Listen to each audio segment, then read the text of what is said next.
Ammamma 7th anniversary sale. Win iPhone 17 and 776 crazy gifts. Support చేయండి dosa batter ఫ్రీగా పొందండి.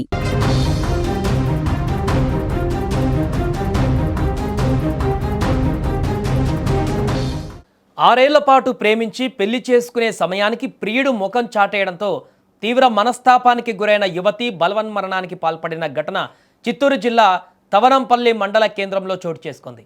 తవనంపల్లి మండలము చారాలకు చెందినటువంటి కావ్య అదే గ్రామానికి చెందిన విక్కీ గత 6 సంవత్సరాలుగా ప్రేమించుకుంటున్నారు. ఆమెకు పెళ్లి చేసుకుంటానని వ్యక్తి హామీ ఇచ్చాడు అతను. కానీ ఎన్నిసార్లు వివాహ ప్రస్తావన తెచ్చినప్పటికీ ఏదో ఒక సాకుతో ఆమెకు దూరం పెడుతూ వస్తున్నాడని, ఈ నేపథ్యంలో విక్కీని పెళ్లి చేసుకోమని గట్టిగా నిలదీయడంతో పెళ్లి చేసుకోను, తనకు నచ్చినట్లు వేరే ఎవరినైనా పెళ్లి చేసుకోవచ్చు లేదా చనిపోవాలి అనుకుంటే చనిపోవచ్చు అంటూ విక్కీ సమాధానం చెప్పినట్టుగా తెలుస్తుంది. విక్కీ మాటలతో తీవ్ర మనస్తాపానికి గురైనటువంటి కావ్య అనేటువంటి యువతి ఆత్మహత్య చేసుకుంది. దీంతో ప్రస్తుతం అక్కడ ఒకసారిగా ఉద్రిక్త వాతావరణం నెలకొంది.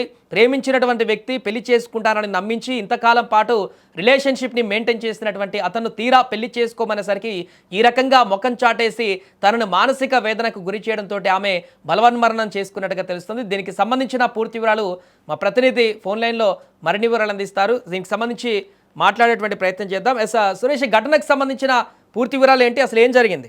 ఈ చిత్తూరు జిల్లా తవనంపల్లి మండలం చారాల గ్రామానికి చెందిన కావ్య అదే గ్రామానికి చెందిన విక్కీతో గత 6 సంవత్సరాలుగా ప్రేమ కొనసాగిస్తోంది.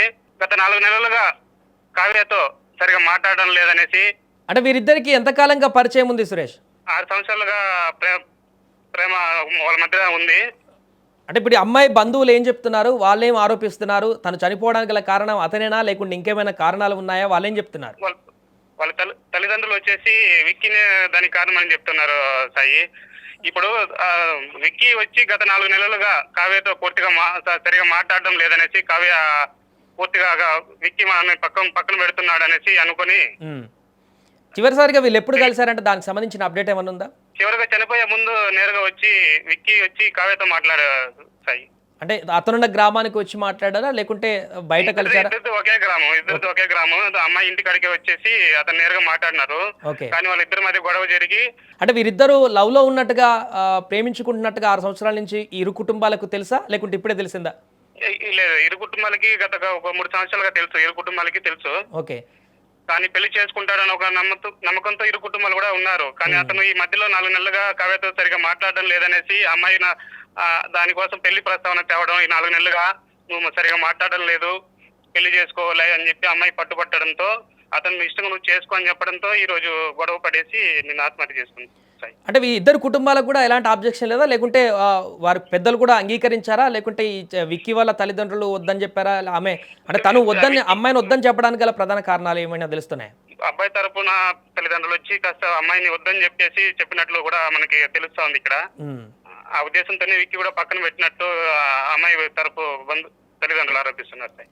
Right, thank you Suresh. అది ప్రస్తుతానికి అక్కడ చోటు చేసుకున్నటువంటి దారుణ ఘటన అయితే గ్రామంలో తీవ్ర విషాదాన్ని నింపింది. ఒకే గ్రామానికి చెందినటువంటి ఇద్దరు వ్యక్తులు గత కొన్ని సంవత్సరాలుగా వారిద్దరు ప్రేమలో ఉన్నటువంటి విషయం గ్రామంలో ఉన్నటువంటి వారందరికీ కూడా తెలిసి ఆ తర్వాత పెళ్లి కూడా చేసుకుంటారనుకున్నటువంటి సందర్భంలో ఈ యొక్క యువతి ఈరోజు మేబీ వీరిద్దరు ప్రేమించుకుంటున్నటువంటి విషయం అందరికీ తెలుసు కాబట్టి ఇప్పుడు పూర్తిగా మొహం చాటేస్తూ నేను పెళ్లి చేసుకోనని చెప్పిన నేపథ్యంలోనే తనకింకా భవిష్యత్తులో ఎవరికి కూడా ఇబ్బందికరమైనటువంటి పరిస్థితులు వస్తాయి తను కాకపోతే అని చెప్పేసి ఆత్మహత్య చేసుకుందా లేకుంటే చావుకు ముందు ఇంకా విక్కీ ఏమైనా మాటలతో చిత్రహింసలు పెట్టాడా?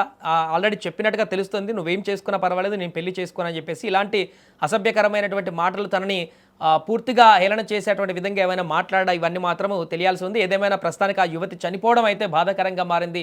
యువతికి సంబంధించినటువంటి బంధువులు కుటుంబ సభ్యులందరూ కూడా ఇప్పుడు తీవ్ర ఆగ్రహాన్ని వ్యక్తం చేస్తున్నారు. ఆ వ్యక్తి విక్కీ ఎవరైతే ఉన్నారో తన బిడ్డ ఆత్మహత్యకి కారణమైనటువంటి ఆ వ్యక్తికి పూర్తిగా ఖచ్చితంగా శిక్ష పడాల్సిందే, వారి కుటుంబ సభ్యులను కూడా ఎంక్వైరీ చేయాల్సిందంటూ కూడా వారు డిమాండ్ వ్యక్తం చేస్తున్నారు.